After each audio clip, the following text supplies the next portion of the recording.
Boa noite, sou Carolina Pozniakov, sou engenheira civil e mestranda em engenharia ambiental da UFRJ, Universidade Federal do Rio de Janeiro, pelo Programa de Engenharia Ambiental do PEA.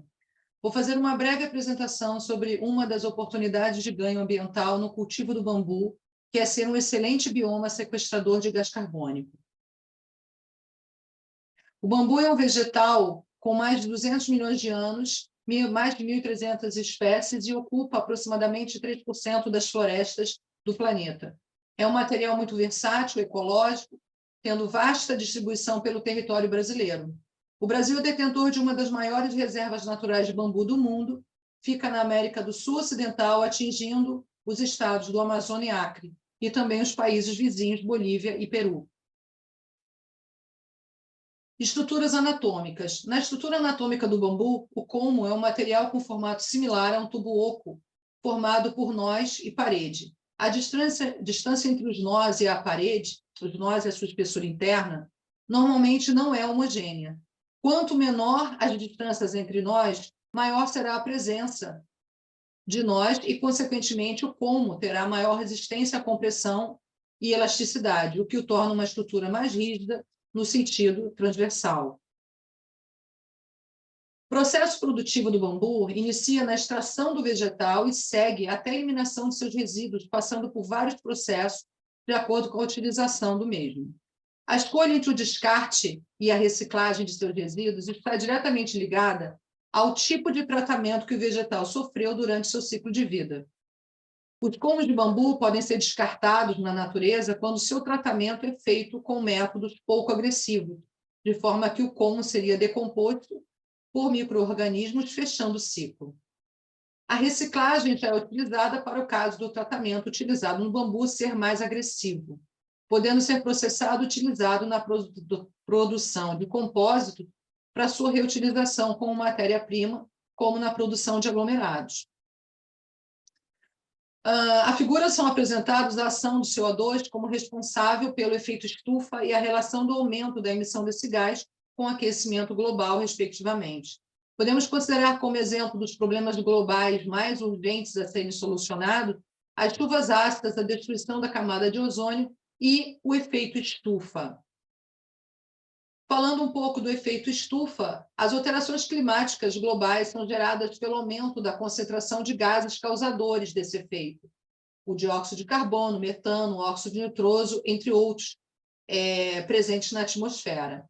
Esses gases originados, em sua maioria, pela queima de combustíveis fósseis, bloqueiam a radiação refletida pela superfície terrestre, aumentando a temperatura na superfície do planeta.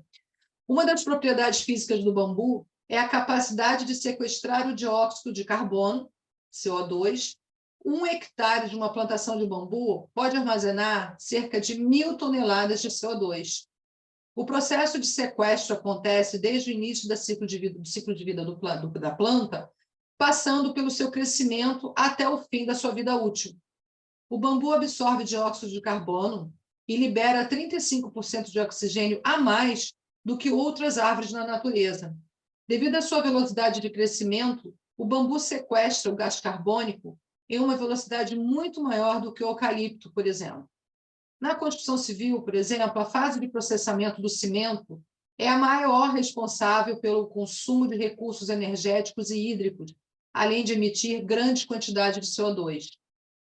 No Brasil, a indústria de cimento foi responsável por cerca de 30% das emissões de CO2 de processos industriais em 2012. Outro tipo de emissão de relevância no Brasil é aquela proveniente da ação dos ruminantes.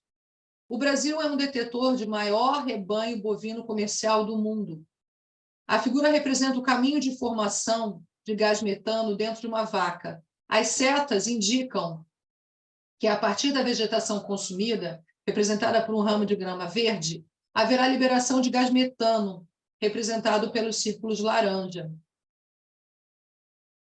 As florestas tropicais são, de longe, os ecossistemas mais importantes para mitigar as mudanças do clima.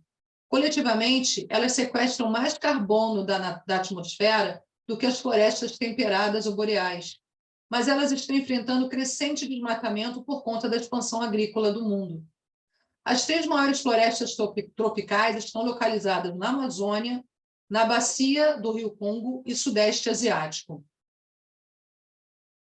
Na figura, mostra que o teor de carbono aumenta levemente com a idade do bambu. Esses teores foram obtidos para as amostras contendo todas as partes do como de cada espécie. Esse aumento, pouco significativo, demonstra que o teor de carbono no bambu permanece o mesmo, independente da idade. O teor de carbono é calculado através de uma metodologia validada internacionalmente, por meio da biomassa e baseia-se na dimensão das plantas em uma determinada região.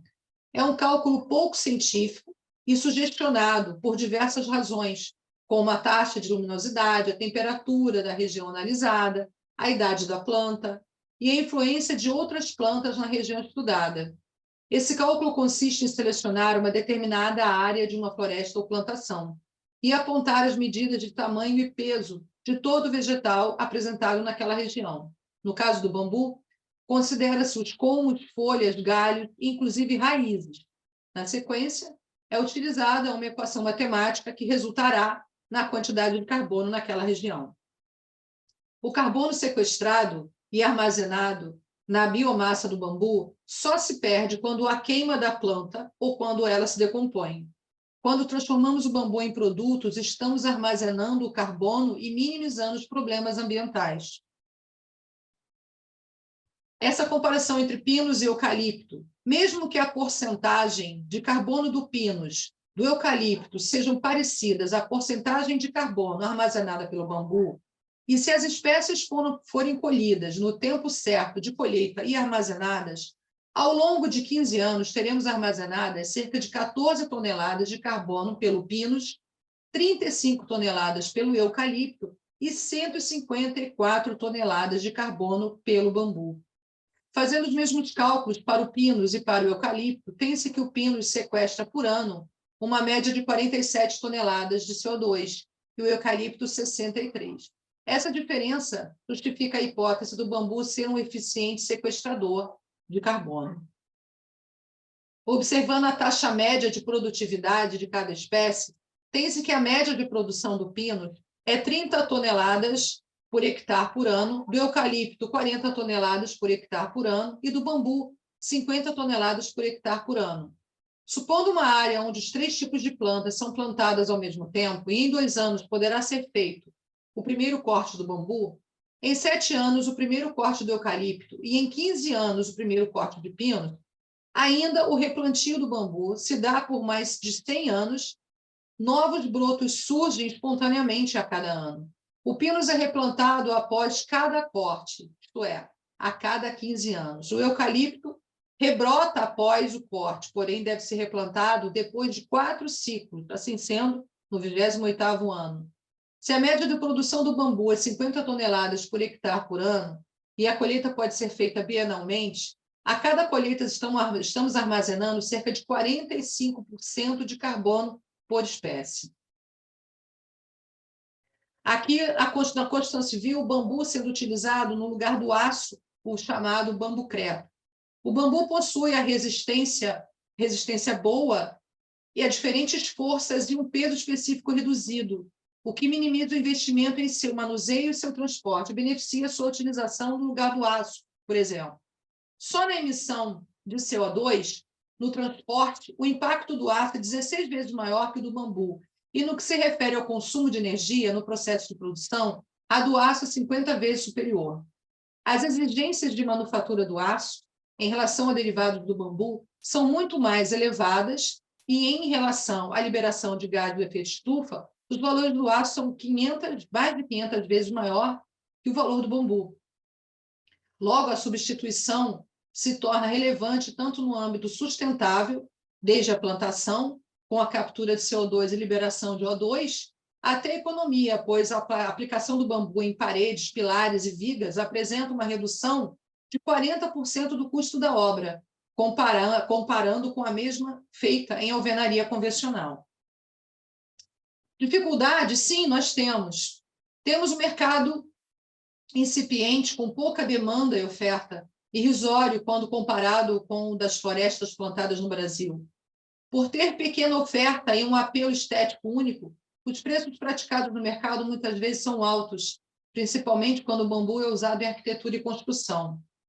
Muitos brasileiros o consideram uma praga, pois só conhecem o tipo alastrante, que, como se diz o nome, se alastra, e talvez não saibam que é outro tipo, o entulcerante, com crescimento um junto do outro.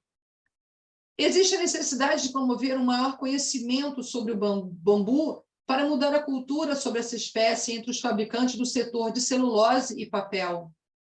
Risco de incêndio, sim. Suas plantações morrem de uma única vez a cada 28, 30 anos. Se ela ocorre num período mais seco do ano, por exemplo, os restos vegetais podem secar e pegar fogo, que então pode espalhar para áreas florestais do entorno. É uma planta muito rústica e não há um protocolo para orientar quanto à sua reprodução e tratamento. A fase reprodutiva do bambu demora bastante tempo. São 30 anos para se produzirem sementes.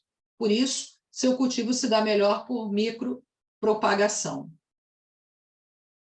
Há muito mais benefícios ambientais na utilização do bambu como recurso sustentável na construção civil do que impactos negativos na natureza.